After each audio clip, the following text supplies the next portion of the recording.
Good morning 11th class. कैसे हो बच्चों आप लोग? आई होप कि आप बहुत अच्छे होंगे। ठीक है, आज जो हमारा टॉपिक है वो क्या है? एम्फीबिया, यानी कि क्या?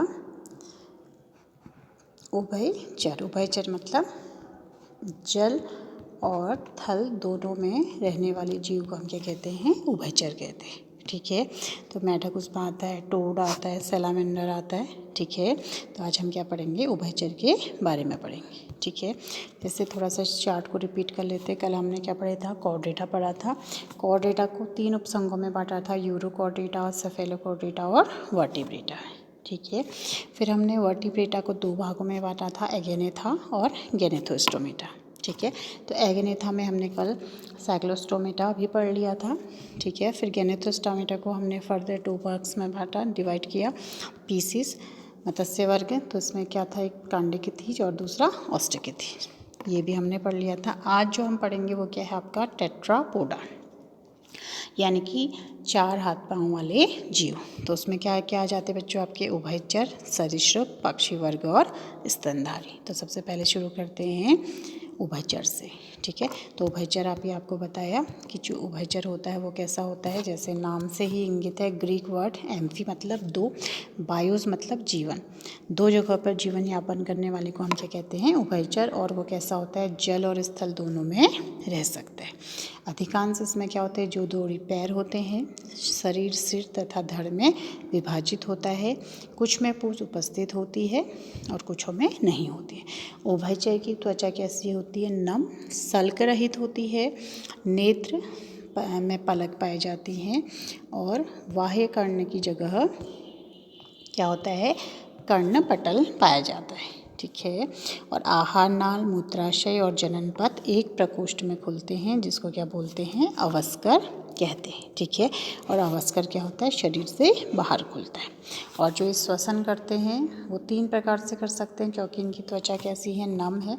तो पहला तो ये त्वचा द्वारा श्वसन कर सकते हैं, दूसरा गिल्स द्वारा श्वसन कर सकते हैं और तीसरा फेफड़ों के द्वारा श्वसन कर सकते हैं। तो जो एम्फीबियन है वो 3 प्रकार से श्वसन कर सकते हैं, त्वचा द्वारा, और जब वो पानी में रहते हैं गिल्स द्वारा, और जो स्थल में आते हैं तो फेफड़ों के द्वारा भी श्वसन कर सकते हैं। ठीक है, अडल्ट फॉर्म में जब वो आएगा। और जो इनका हृदय है वो 3 प्रकोष्ठों में क्या होता है? बटा रहता है, 2 अलिंद और 1 निलय। और एक कैसे प्राणी हैं? असमतापी प्राणी है। और नर और मादा क्या होंगे? अलग अलग होंगे। और निषेचन कैसा होता है बच्चों? इसमें बाह्य निषेचन होता है।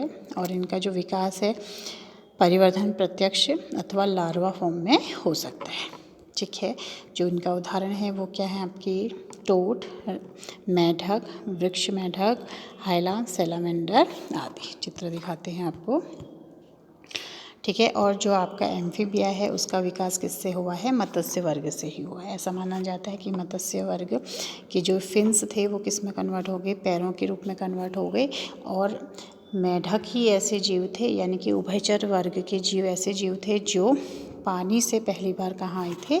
स्थल में आए थे। ठीक है, तो विकास के चरण में हम क्या मानते हैं कि मत्स्य वर्ग से ही एम्फीबिया वर्ग का क्या हुआ था?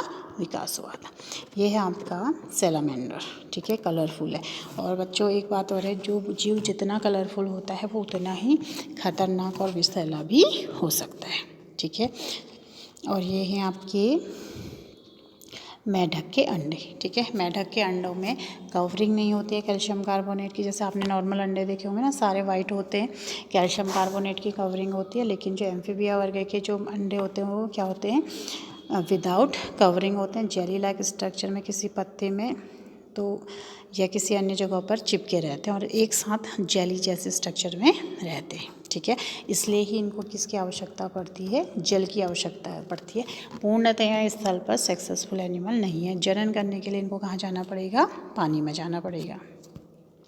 ठीक है, तो ये है इसकी लाइफ साइकिल। देखिए, अडल्ट है, इसने अंडे दिए, फिर इसमें क्या हुआ? एम्ब्रियो बना, फिर लार्वा फॉर्म में आ गया, टेडपोल फॉर्म में आ गया। पहले इसमें पूंछ पाई जा रही है, देखिए, और ये पानी में रहते हैं। और धीरे धीरे जैसे जैसे बड़े होंगे इनकी पूंछ क्या हो जाएगी? छोटी हो जाएगी। तो ये पूंछ को ही खा लेते हैं। ठीक है, इस वजह से जितना भी न्यूट्रिशन इनकी पूंछ में होता है वो किस में?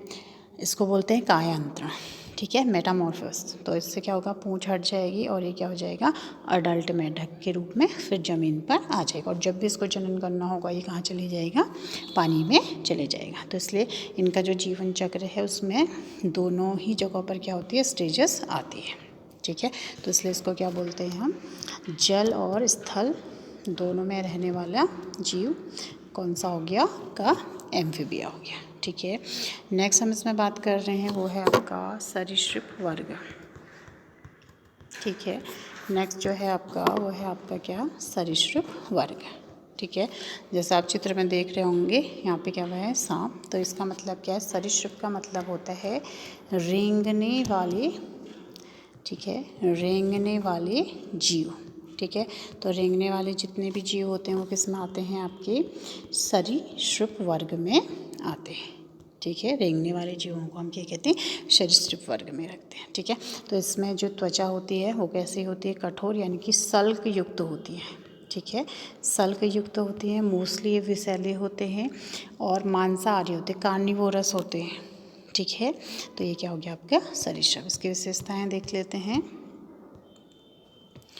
तो सरीसृप क्या है, रेंगने वाले सरकने वाले जीवों को हम क्या कहते हैं, सरीसृप। अधिकांश क्या होते हैं, स्थलीय होते हैं और इनकी त्वचा कैसी होती है, शल्क युक्त होती है। ठीक है, और शल्क किस केराटिन नाम के से बना होता है। ठीक है, बाह्य कर्ण छिद्र नहीं पाए जाते हैं। कर्णपटक बाह्य कान का क्या करता है, प्रतिनिधित्व करता है।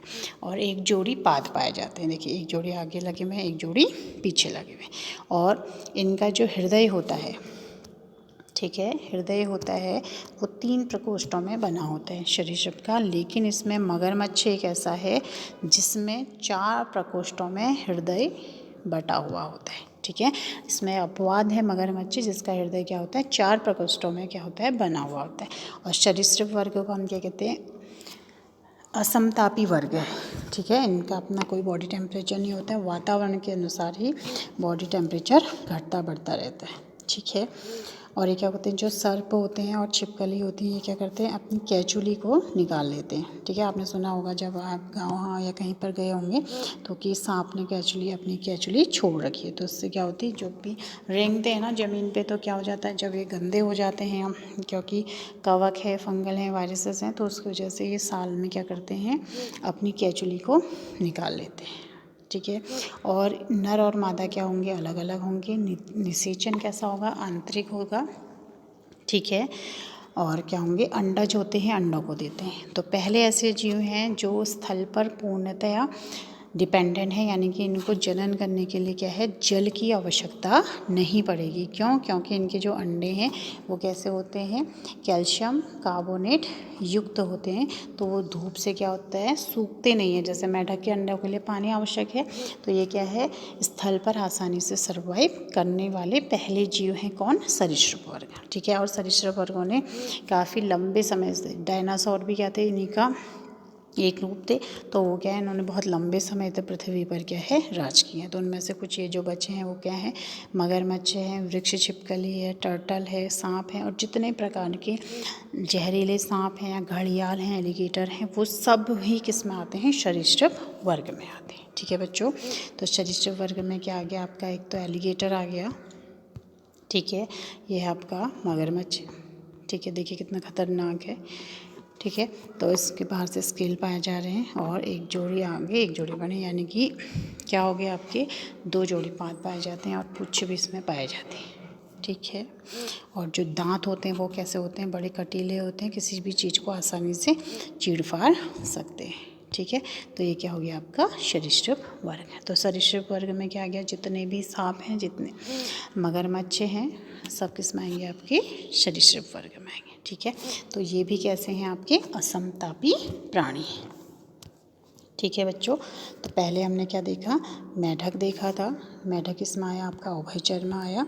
उसके बाद हमने क्या पढ़ा, सरीसृप वर्ग। तो आप क्या करेंगे कि ये जो आपके NCERT है इसमें क्या करेंगे, चित्र भी बनाएंगे और इनके बारे में भी लिखेंगे। ठीक है, जैसे जो मैंने कल भी पढ़ाया था, तो उसमें जो भी आपका आया, जैसे कि टेबल को देख लेते हैं, जिसमें शंख और टंडा के पहले क्या लिखेंगे, मुख्य कैरेक्टर, फिर यूरोकॉर्डेटा, सेफेलोकॉर्डेटा, फिर वर्टिब्रेटा, फिर कहाँ जाएंगे, पीसीज में आ जाएंगे, कांडिकिथीज, ऑस्टिकिथीज।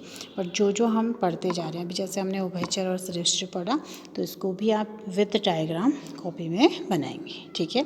फिर नेक्स्ट लेक्चर में हम क्या पढ़ेंगे, पक्षी वर्ग और स्तनधारी वर्ग पढ़ेंगे, ठीक है बच्चों।